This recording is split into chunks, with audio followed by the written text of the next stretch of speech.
Okay, we are live. And welcome to the Massage Boss Show. If you are watching live, please put something in the comments so that we know you can hear us. You know how technology goes. We're never can guarantee that it's all working properly. So if you're here, which I see a few of you are, please say hello in the comments. Just to let us know that you can hear us. Otherwise, I'm just going to keep talking and hopefully my epic speech does not get missed by technology issues. Yay. Thank you, Tammy, for being here. And I appreciate you letting us know that you can hear us. So we are here on this beautiful Tuesday to talk all things taxes and accounting and bookkeeping, which I know are hot topics and things that you guys are really excited to chat about. And I'm super excited to be here with TK, who I've been kind of like stalking online forever because I think she does such great work in the wellness community. And if you have not met her, I think you should consider yourself honored and privileged to be able to hear her speak on a topic that she's so passionate about today. We'll take care of a little housekeeping first and we'll jump into it. So if you are new here, I just want to tell you a little bit about what I'm doing. So I'm Julie. I am a massage business coach, and I also offer courses and programs just to help wellness entrepreneurs succeed in business. I'm always here to chat, and you're always welcome to check out my programs, which I will link in the comments at the beginning and end of this video. And I will also share TK's information as well so that you can reach out to her. So I meet with experts in the wellness community to help bring you great information about business and finances and just kind of help make our space more of a business savvy, business forward space so that we can succeed and bring the important work that we're doing to the world. It's so needed, especially now when everybody's feeling so busy and crazy and there's so much going on. So thank you all for the work that you do, and thanks for being here. I appreciate you, and we're here to help you succeed. So I won't go on and on, but don't forget to subscribe, like, share, because that helps these videos get seen by more people in our community, and it helps me stay motivated to keep doing these as well. So I appreciate that. All right, I'm going to pop TK's information into the chat right now so I don't forget, and then I will share it again later also. All right, without further ado, today we're talking about financials, taxes, accounting, bookkeeping with an expert in the field, TK Barlow. I am going to let TK introduce herself, but I'll just tell you how I came across her, which was her social media, which I've just shared in the chat. And she posts a lot of great stuff, information about financials and accounting and taxes and bookkeeping, and just has really been active in our space. And to be honest, I follow a lot of other professionals in the industry, and I really don't know of anyone who's as focused and passionate about wellness businesses in this area as TK is. And I often recommend people book consultations with her and reach out to her for information and take advantage of her services, because I cannot say how important this piece of doing business well is. So with that said, TK, would you like to introduce yourself? Sure. You have done a great job already. Because my name is TK Barlow, and I absolutely love helping to keep wellness businesses, not only focused in on their goals, but also keeping them compliant when it comes to taxes, and as well as being organized when it comes to their books. Because the most important thing is what we're missing often is in a lot of business is your taxes are only going to be as good as your bookkeeping is, right? And so that is something that we promote within our company. Is number one, keeping your books organized, and then being compliant when it comes to the tax portion of your business. Because if we are all honest, you didn't open your business to do taxes, right? You open your business to focus in on your goal, on your skills, which is, whatever you're doing within the wellness industry, whether that's a massage therapist, a med spa owner. That is why you have opened your business.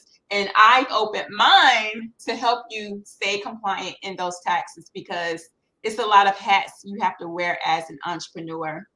But that is our main focus. Our industry is definitely wellness industries, because we know within this industry, there is a lot of potential when it comes to your revenue. And our goal is to make sure that you're keeping those profits in your pockets, and that you're not losing out on any type of tax deductions, or you're not overpaying in taxes as well. So yes, that is what we do. That is amazing, because I think a lot of us here struggle with financials generally, and just making sure we're getting our finances right and having enough clients, and, you know, getting enough prices where we actually have a profit. So doing all that, and then at the end of the year being like, and all of that's going to taxes, Right. is such a bummer. It definitely can, yeah, make you feel like, why am I doing this? And I've heard that from people. Yeah. Yeah, absolutely. So the most important part is to, make sure you're tracking all of those expenses and not missing out on deductions, because that's a sad story at the end of the year. Like, this is what I made. Okay, yeah, now you have to write the majority of that over to the IRS. That is so true. And I guess I was going to wait to dive into that till later, but why not right now? So that's something that I feel like I've had a lot of questions about, is what expenses should you be tracking? And what have you found a really good way that's accessible for people who are maybe even a little bit, you know, technology challenged, to keep track of those kinds of expenses?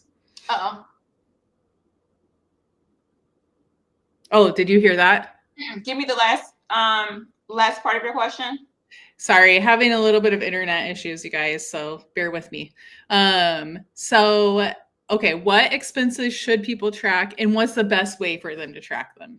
Okay, so I'll start with the best way to track them, because it really depends on where you are within your business. So if you're just starting out, of course, it may not be feasible or wise for you to go and purchase, a robust type of system to be able to track your expenses. So if you're just starting off, then I would suggest, you can either do like spreadsheets. You can do some of the free software. There are free bookkeeping softwares out there that you can get. I think Wise is one of them. So you would want to try spreadsheets, one of the free softwares, and you can just always use the good old piece of paper and pen as well. You just want to make sure that you are literally writing down, okay, this is what I purchased this week. This is how much money I brought in this week. So you just want to be able to track your expenses and track your income. Write down your expenses, write down your income. And so that at the end of the year, you want to do that weekly.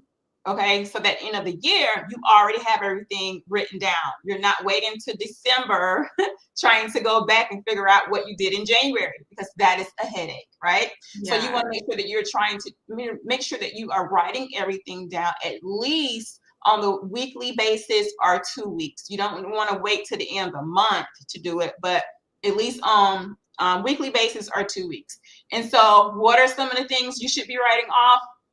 Any type of products that you're using within your business. If you're buying lotions, towels, equipment, any type of supplies, then also your professional licenses. If you're doing any type of trainings, any courses, consultations with mentors, like, you want to write all of those things down, because they are all tax deductible. And then if you're renting out a space, you want to write that down too. So just about everything within your business, any type of expenses, are mostly going to be tax deductible.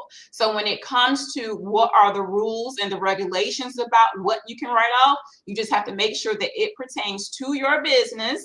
You don't want to write anything off that could be questionable. You want to make sure that it pertains to your business and it's nothing lavish or over the top. It has to be something that is ordinary and necessary for your business. So anything that you're purchasing that is ordinary, necessary, pertaining to you and your business is going to be a write-off. Okay. That's super helpful. Yes. So it sounds like I feel like sometimes people think they need to get really sophisticated and learn QuickBooks and, do all of these things, which I'm sure is very helpful if at the end of the year you have someone who's done all of that, great. But that is not absolutely necessary. They can go old school, do what's most comfortable for them, which I think is good, because sometimes if you try to force yourself into a box that really doesn't fit you, then you just don't end up doing it, right? Like you said, you end up putting it off till January, and then you're like the meme of a person with their box of receipts, like, yeah. Yeah. Speaking of receipts, what works these days? Do people need to have pictures of their receipts or, invoices saved on their computer? What does that work like? Yes. So if you have like high ticket items that you're purchasing, especially like any type of equipment that's over like $1,000, then you definitely want to keep that receipt, because that is something that is going to be, you're going to be able to depreciate that item. So it's not going to go as a basic expense, but it's going to be something that you can depreciate and kind of expense over time. Okay. So any high ticket items you definitely want to keep. The things with meals, like that is something that the IRS really try to scrutinize, because people will definitely abuse that. And so when you're going out with a business partner and you guys are sharing a meal and you want to be able to write that off as a deduction, then you kind of need to make sure that you're keeping that receipt. Then on the back of it, you may even want to put more details. I sat with Karen today and we talked about her finances, and you just want to take a picture of it. You don't have to necessarily keep the physical receipt, because we know those will fade. But if you just want to take a picture of it, upload it to your computer, or create a folder for it, then you are able to that, and that will suffice for the IRS in the case of an audit. But you definitely want to keep your receipts. Yes. Okay, that's super helpful. Yes. I know one of the things I've done that has helped me is I know there's a lot of receipt apps you can use out there, but honestly, none of them have worked for me. I haven't been able to just keep up with them. So what I've done is I'll take a picture of a receipt and email it to myself. And then you can also put a few notes there if you have some, and then I'll put them in a folder in my email inbox. So that's one of the ways that I found that works well, but I'm sure there's tons of ways that you can do it out there. Yeah. What else have you found? So first off, I skipped over this, and I don't want to, because I think people are probably curious. And I think I forgot to mention, guys, please put your comments and questions into the chat. We'll make sure we do get to questions. We'll try to do it throughout. And also at the end, I'll save a little time so we can answer questions. So I'm sure you have questions. Maybe not, if you have really specific questions about your business in particular, you might reach out to TK directly and try to schedule a consultation. But general questions, just, about things that we're talking, like what we were just talking about right now, those are great ones to put into the chat. So feel free, pop them in. And even if we don't get to them right away, I'll keep track of them. So back to you. I'm curious. I would love to hear a little more. I know we've kind of talked about it, but I think for the people who are watching's sake, how did you get into working with wellness entrepreneurs and, practitioners? And also, what kind of things do you what are the top things, I would say, downfalls, tips that you have for them? Yeah. So I will go back to why I even started my business. And with my first business that I had, I owed in taxes. And so what I did was I used the same tax lady that I had been using, for years. She was like the neighborhood tax lady. She charged like $50. And so I was like, okay, well, she will surely be able to handle my business taxes. And so once I did my business taxes, I end up owing that year. Didn't understand why. I had never owed taxes. I was afraid the IRS was going to come and drag me away. And so from that moment, I was like, okay, it has to be an easier way for me to not have to pay in taxes, because I wanted a business, but I didn't want to give all my profits away to the IRS. It didn't make any sense.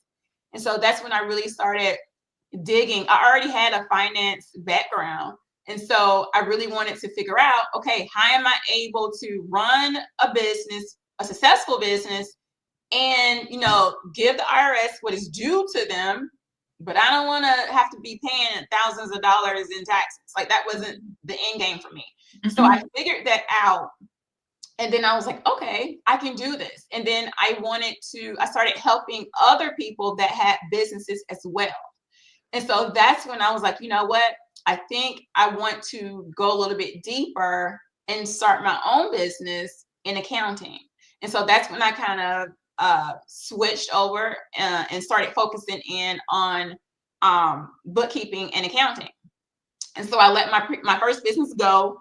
And then I met a group of ladies, and everybody were successful. You know, they were nurse practitioners, some of them were doctors, and they had med spas, right? It was a wellness group. And so I started helping some of them with consultations, and then I found them in the same situation. They were making money, they were profiting from their businesses, but we know with that profit, there comes a big tax bill too. If you don't have the strategy in there to really be able to plan how to save on taxes. And so that's kind of how I fell into the wellness industry, was with these group of ladies, because again, they were making profit, but they were sending off those fat checks to the IRS. It's like, I don't want to work for the IRS. You shouldn't have to work for the IRS. That Agreed. was okay, right? Yeah. And so that's how it started. And then I started, you know, really diving a little bit deeper into the wellness industry. Like, what are some of the things within the wellness industry that would be helpful, that I could provide, that would be helpful for them? And the number one thing, like you asked, like, what were some of the things that I see? The number one thing that I see is that they're making over $50,000 in net profit. When you hit about $50,000 to about $60,000 in net profit, that is when you want to take an S Corp election. So when they're sitting on these net profits, and when they file their taxes, it is a line that says self-employment tax, right? The majority of their taxes, they're paying in self-employment taxes. So that number can be 8,000, it can be 12,000, depending on how much profit you got left over. You're going to have that self-employment tax. So the first thing I look at is the taxes, because I want to know, is this person overpaying in self-employment taxes? And if they are not an S Corp, then they probably are. And so that is the first thing that I look at, because you can save on those self-employment taxes by becoming an S Corp. So that is one of the biggest things. The second thing would be they're leaving a lot of deductions. They're not claiming those deductions, right? And it could be for different reasons. They may not have a good bookkeeping system in place, or they may just not know. Yeah. And so leaving deductions on the table, not writing off expenses, not depreciating, that's another big thing that I see that people miss out on. And again, it could be because they're not having, they don't have a good bookkeeping system in place. Number three will probably be the taxes. They're not filing the taxes on time, so they're being hit with penalties, they're being hit with fees. And so that is an easy thing that we can take care of, is to make sure that you're on time, you're compliant with your tax filings. And I'll throw in another one. Most of the time, the business entity is not set up correctly. Like I just mentioned, the S Corp. Sometimes people get into S Corps too soon. And so they're paying more out to maintain this S Corp. And it's like, you shouldn't even be an S Corp right now because the income is not there. So it doesn't make sense for your business. And then oftentimes people are ready for an S corp, and again, because they're paying in that self-employment taxes. So it's just to make sure that you are in the correct business entity. Like that needs to be looked at as well, because sometimes people are not in the right entity. And so they're either overpaying in taxes, or they're getting hit with a lot of penalties and fees.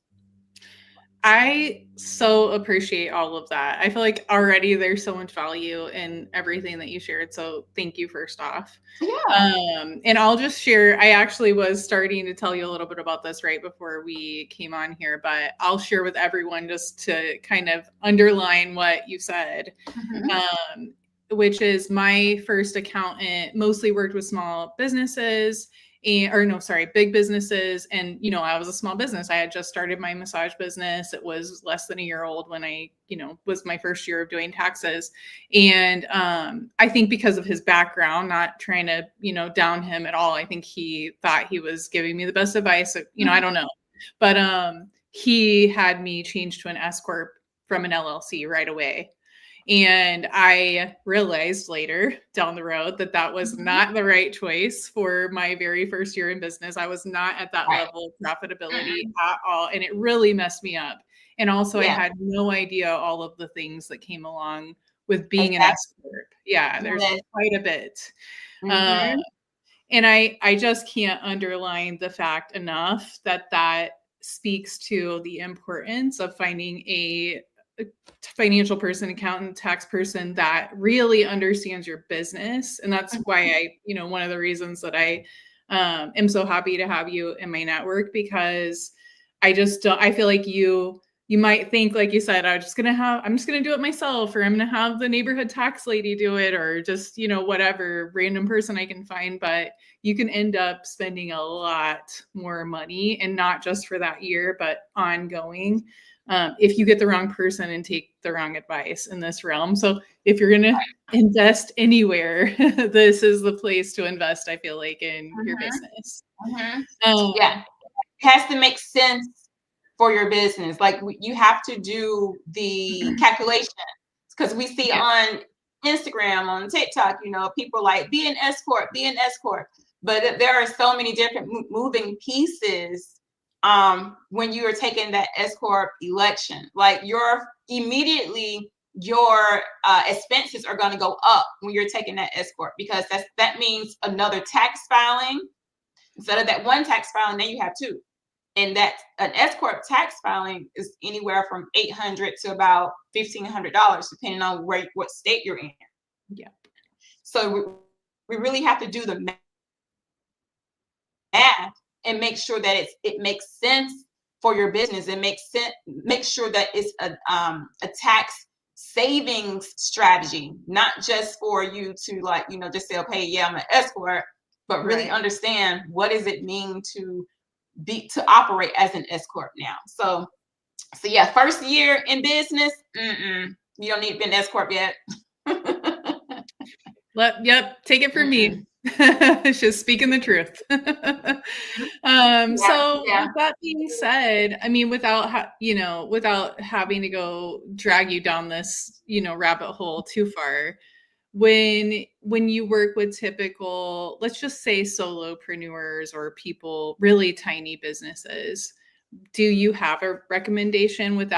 I know there's a lot that goes into this answer, everybody's situation's different. So I'll just preface that to begin with, but do you typically say like LLC or sole proprietor, or, anything like that for people in that space? One more time. I know we're I don't know if it's StreamYard or the internet, but sorry guys. Forrest, just starting out, do you have a business entity designation that you recommend? Oh yeah. So when you're first starting out, you definitely want to go ahead and become an LLC, because when you wake up that morning and say, oh, I want to be a business owner, right then and there, you are a sole proprietorship, right? But the difference between being a sole proprietor and an LLC is, in the case, God forbid, in the case if you were ever to get sued, your personal assets would be vulnerable to a lawsuit if you're just operating as a sole proprietor. So when you wake up that morning and say, I'm going to be a business owner, that next day, go ahead and change that business to an LLC, limited liability company. So that means your business will stand on its own when it comes to the personal liability. So if you were ever to get sued, they can only sue you so far as your business assets, and you're protected on the personal end. So yes, so when you're first starting off, go ahead and get that LLC for your business so that you're protected on the personal end. And then you can wait until you're able to take the next step, which is to be an S corp, depending on, the end goal for your business. Yeah. So yeah, starting off LLC, definitely. Great. Thank you. We have a question. I'll go ahead and pop in there. So what about the extras that you want to offer to your clients? Like after the service, water, tea, snacks, that kind of stuff. Is it a write-off? Yes. Mm-hmm. Awesome. Those are supplies that you're providing to your clients. So yeah, so any type of snacks, magazines, if you have music playing for them when they're relaxing, if you're using an app or like one of the softwares to all of that is definitely tax deductible too, because it's part of your services that you're offering to your clients. Yeah. So, yes. That makes sense. Mm-hmm. What about things like continuing education and even self-care for yourself as a business owner? Is any of that tax deductible? The education part is. Okay. Yeah. So the self-care is something you just need for yourself. Right.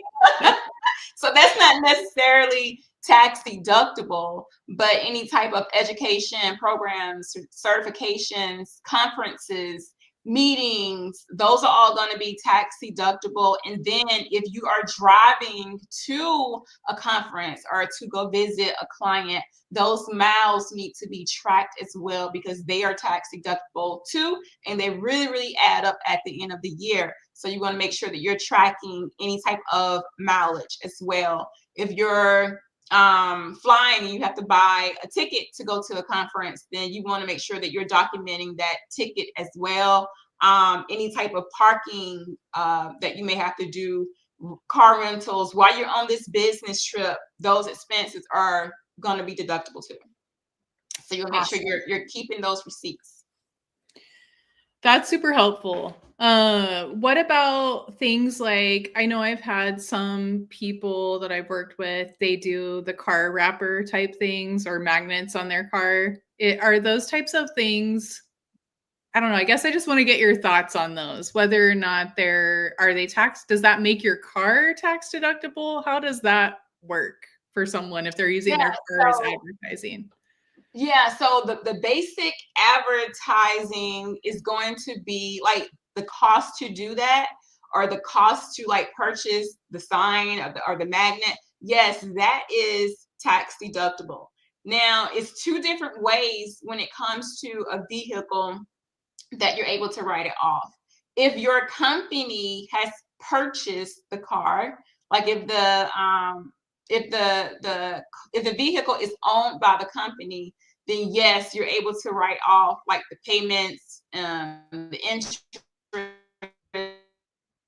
all that good stuff. But if you're just using like your personal car and then you get it wrapped to be able to advertise, then the wrapping portion is going to be deductible. And then you're either going to use the mileage that you're driving or the actual expenses to write it off.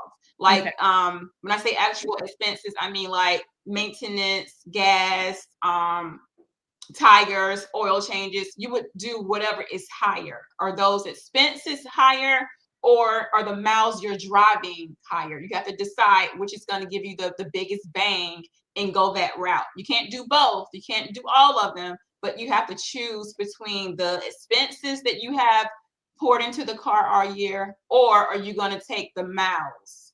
So yeah, so it's different routes that you can take to be able to make a vehicle beneficial for you when it comes to the taxes. That makes a lot of sense. And I think that's very helpful for people to understand that before you make that decision, just knowing Right. what the benefit truly Mhm. is in the end. Or maybe even before you purchase a car, Right. deciding how you would go about that. Mhm. We got another expense specific question here. So, what about like a home office and internet at home? If you're using the home office for your business, even if your studio space is rented elsewhere. Yes. So if you are using a home office and you do like your your back office stuff, like your admin work, following up on clients, sending emails, all that good stuff, and yes, you are definitely able to have your studio elsewhere and then have a home office that you use to do, your follow-ups or whatever your admin tasks are. Yes, you're able to write that off. Great. And I assume cell phone use for Yes, that business absolutely. purposes as well. Yes, Yeah. definitely Yeah. have your cell phone use, your internet. You always want to have the internet and the cell phone because we're always on our phones, right? Doing business stuff. Always. So yes. So yes, just write off. Like if you have a personal phone, you would decide what percentage of your time that you're using for business use. Like if you use your phone for like 50% or 75% business stuff, then you are able to write off 75% of whatever that yearly cell phone bill is. So that's what you would give to your tax professional, or you would just tell them, hey, I use my phone about 75% of the time. This is my total year cost of my cell phone, and then your tax professional would work out the numbers from there for you. Same thing with your internet. If you have home internet and you use your home internet like 50% of the time is for business stuff, maybe you're doing Zooms, you're Googling how to find your next client, whatever you do, but Yeah. you want to write off whatever percentage of that is. Like you can't do you can't do 100% unless it's actually in your suite or in your business office, then obviously that would be 100%. But if you're trying to write out the home internet, then you need to do it by the percentage. That makes sense. Mhm.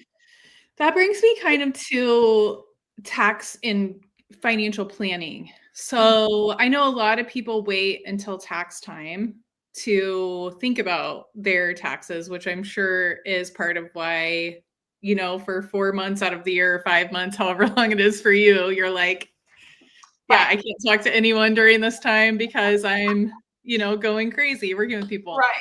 But what I noticed in my business that helped me was doing a little upfront planning, which one of the things that I found helpful was to work with my tax professional very early Yes. and try to get things set up in a way that worked well for them also from the very beginning. Can you speak a little bit to that and what you Yeah. recommend?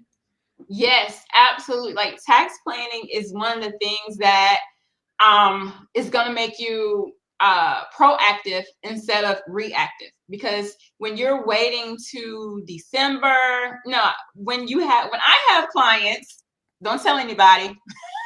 When I have clients that come to me in January and they're like, TK, I don't know what I'm going to do, I think I may owe taxes, then the thing is this: it's really nothing that we can do in January for Yeah. your previous year's taxes, because when the ball drops for the new year, all of your tax strategies are basically out of the window. It's maybe like one thing that you can do after January, but before that, you definitely want to meet with your tax professional. A lot of my clients, we meet on the quarterly basis when we're talking about taxes, because that is something like we have to keep an eye on. And then if you need to make, if it's going to be beneficial to make an estimated tax payment, we will go ahead and do that, because I'm looking at your numbers and I'm seeing, okay, we can go ahead and make a tax payment now, so that at the end of the year, you're not hit with a $20,000 bill. And I've seen that because a lot of people, a lot of the nurse clients that I have, they do work, you know, they receive 1099s because they work as a contractor. Right.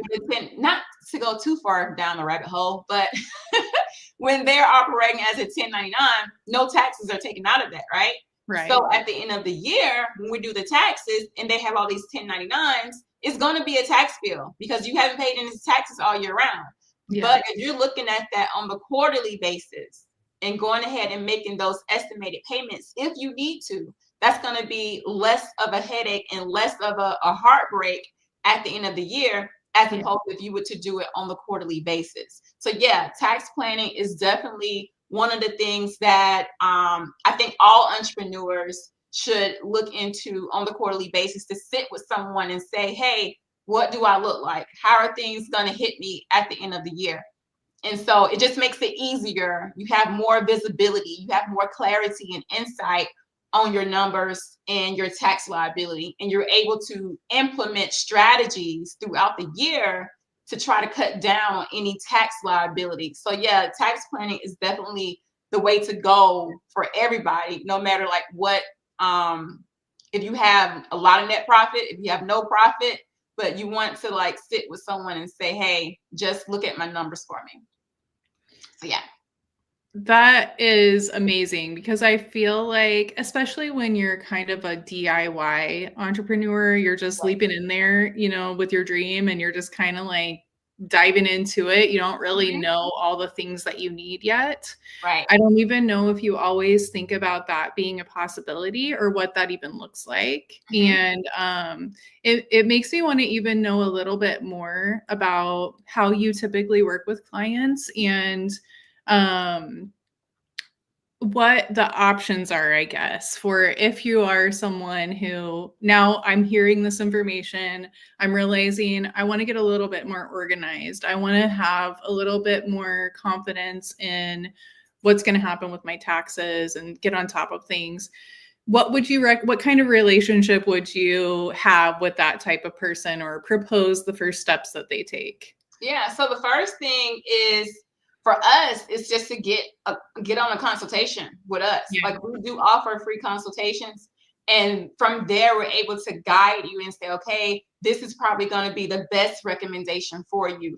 Right now, you know, we have people that are saying, hey, I'm ready for monthly bookkeeping services, monthly accounting services, and that's fine. But the truth is, everybody is not ready. They're not ready financially for a monthly services. And so for those people, we say, okay, yes, you still need to be compliant. You still need, you know, the support. And so we offer quarterly services. So that's where on a quarterly basis, we can come in and say, hey, let me look at your books. Like, whatever system that you have within your business, we're able to take a look at it and then advise you on with the tax planning. So we'll do we call it a light tax planning on the quarterly basis. So it's kind of like a little checkup. It's not necessarily the full services, but you are getting like some type of checkup to say, okay, yeah, you're good, or yeah, let's do this, let's look into this. So we're able to further advise you.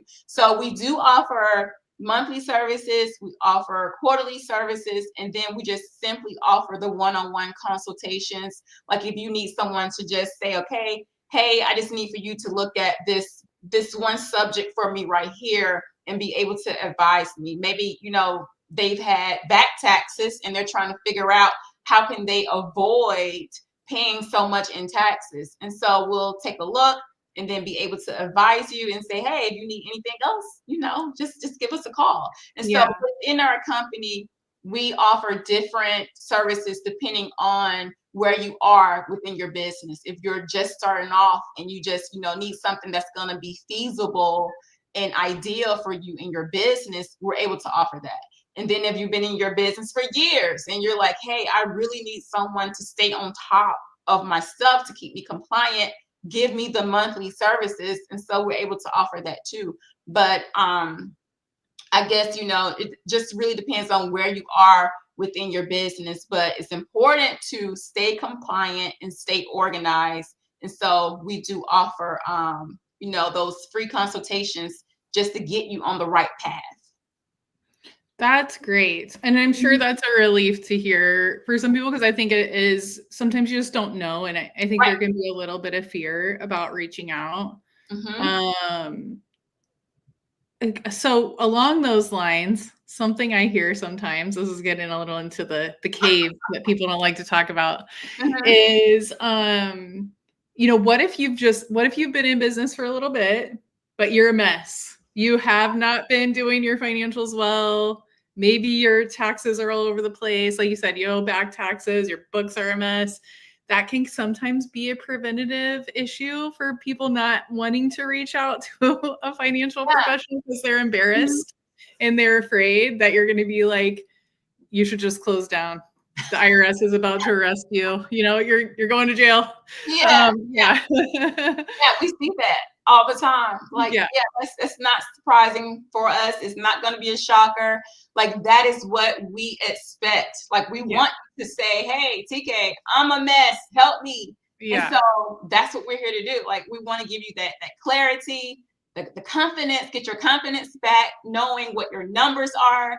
Like, that's the most important thing. Like, what was your numbers last month? Were you at a profit or were you at a loss? Like, if you can't answer that question, then yes, you need to get a consultation with us. But yeah, that's no problem at all. Like, no matter how messy it is, we can definitely help you. You don't have to be afraid or ashamed or embarrassed, because we've seen it all. We've seen it all. I'm sure. I'm sure. Seen it all. That's great. That's great. Okay, let's see. I've been just kind of going with the flow here. Let's see if I have some questions here that I had thought about. Okay, so I feel like you talked about this a little bit, but it's also something that I see questions about in the groups and things. Quarterly taxes. Yeah. So is that something people should be thinking about? And yeah, what do you have to say about that, I guess? Yeah, so if you owed more than $1,000 in taxes that previous year, so like if in 2024, if you owed more than $1,000, then I would suggest you do quarterly payments. And so that goes back with the tax planning, like that is a piece of that. And then so you would break down, or you would try to guesstimate like whatever your income is going to be. And then you want to take out your expenses, and then you want to go from there and do quarterly taxes. But for what we recommend is with the each quarter, like we're sitting down and we're looking at what your income and what your expenses was for a particular quarter. And then from there, we're able to say, okay, yes, let's go ahead and make a payment. But when you're trying to like do it, when you're trying to look at it for the entire year, it's kind of difficult because you really don't know what is going to happen next quarter. So that's why I suggest taking it quarter by quarter and then looking at the income, looking at the expenses, figuring out what that bottom line is, and then paying the quarterly taxes. Or at least you want to save about 25 to 30% of your net income and have that set aside for taxes.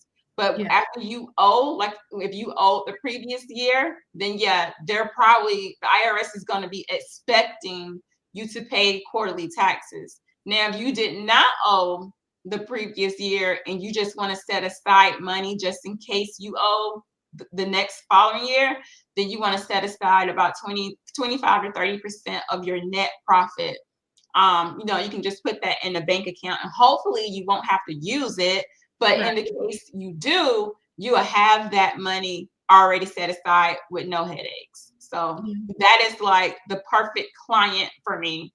And I think some of them may have came through you or either the Clinictions, but I do have a client to where I'm like, oh my gosh, I have to tell him that he owes like $5,000. But when we got on the consultation, he was like, okay, TK, well, I have money already set in my tax account. That is the perfect client for me. When they have their money set in a tax account, and he was like, okay, it's good. We're good. I'm like, oh my God, great. I'm so happy we've been saving. Like that is ideal. Like I wish every entrepreneur was like that. but you definitely want to set aside the taxes for the quarterly payments. But if you know you already owed the previous year and it's more than $1,000, yeah, you want to be, they're expecting for you to send them a quarterly payment. I think you said something that's very, yeah. Oh, you did 100%. Yes. Yeah. There's something I want to pull out there that I think is a key statement that is easy. I think something I've known, but I often it slips out of my mind because I'm not thinking about taxes very often, until for my own self, I just have my system in place and,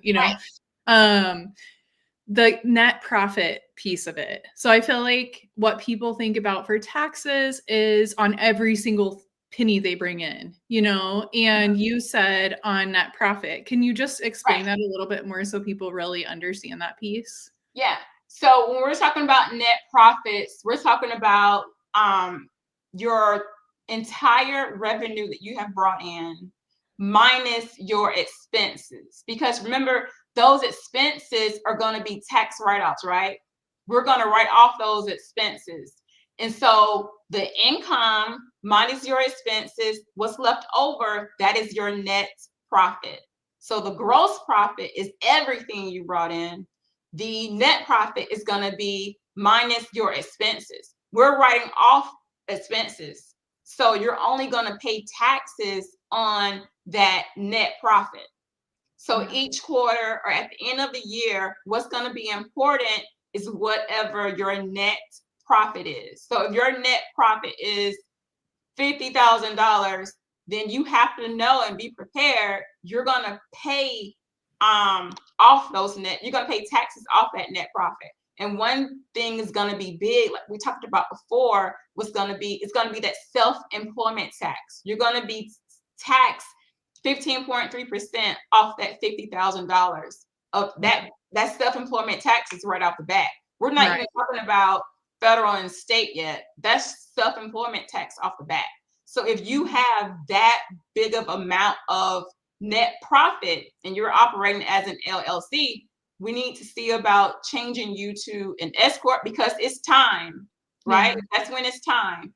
And it's going to save you that 15.3% of self-employment taxes. Now, if you're coming up at a loss, meaning you had more expenses than you did income, that means your business came up at a loss. You don't want to continue to keep coming up at a loss for 5 years straight. So keep that in mind when you're first starting off. Like eventually the IRS is going to say, okay, no more, you can't keep coming up at a loss. It's this, are you really operating as a business or a hobby? That's what they're going to say after 5 years. So you want to either break even or just pay a little bit into taxes where it's not hurting you, but you're giving Uncle Sam what's entitled to him, and you're also operating a successful business to where you're paying yourself, right? So you want to come up, you want to break even at least, all right? But so yeah, where were we? Because I will go down. No, you answered it very well, very well, and actually then some. I think that's so useful information that I haven't heard anyone talk about. So I think that's really helpful. Yeah.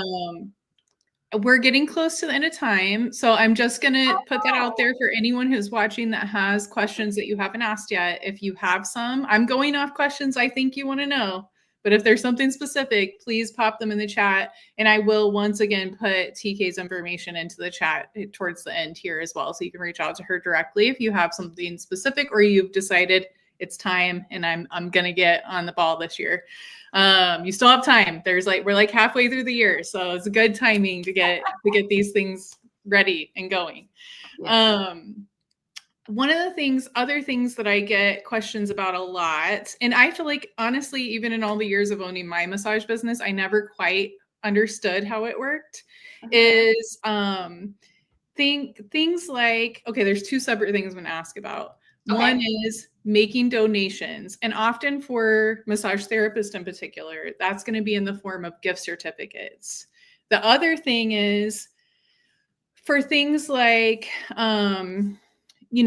discounted services for whatever reason. Sometimes that's can be because you're doing insurance billing and the insurance company will only pay you a portion of the fee that you actually charge. And sometimes you're doing, like good, friendly, almost like donation type discounts to community members or whatever. Is any of that something that would impact your taxes?